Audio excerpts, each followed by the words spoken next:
Dans cette vidéo, je vais vous expliquer comment faire pour tracer une translation dans un plan quadrillé. Premièrement, la flèche de translation que vous voyez ici vous donne 3 informations. Elle vous donne la longueur, de combien vous devez déplacer votre figure initiale. Elle vous donne la direction, ça fait référence à l'angle. Et finalement, le sens, là où la flèche pointe. Avant de pouvoir faire ça, on va construire un triangle rectangle, ce qui va nous permettre de savoir de combien on doit se déplacer vers la droite et de combien on doit se déplacer vers le bas. Alors, pour s'y faire, on compte les carreaux.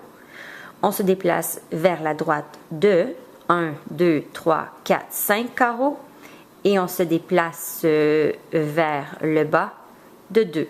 1, 2. On va faire la même chose à partir de chaque point de ma figure initiale. Alors, je me tasse de 5 vers la droite. 1, 2, 3, 4, 5. Je descends de 2, 1, 2. Je viens identifier mon image par le point A'. Ensuite, je vois que la distance là, entre A et B est de 2 carreaux.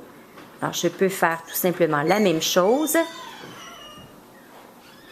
B', ou je peux répéter la même chose à partir de la flèche de translation. 1, 2, 3, 4, 5 et je descends de 2, 1, 2.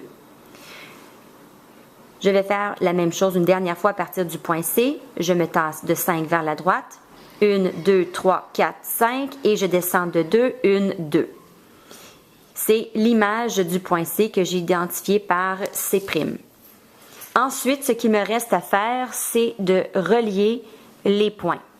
Alors, je relie les points A et C, je relie les points B et C, et finalement, le dernier côté, je relie A et B, les images des points A et B.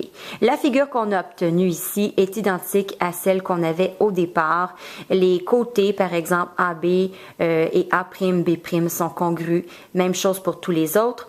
L'angle A est congru à l'angle A'. C'est la même chose avec les autres. Les deux figures sont identiques. Voilà, à vous de pratiquer.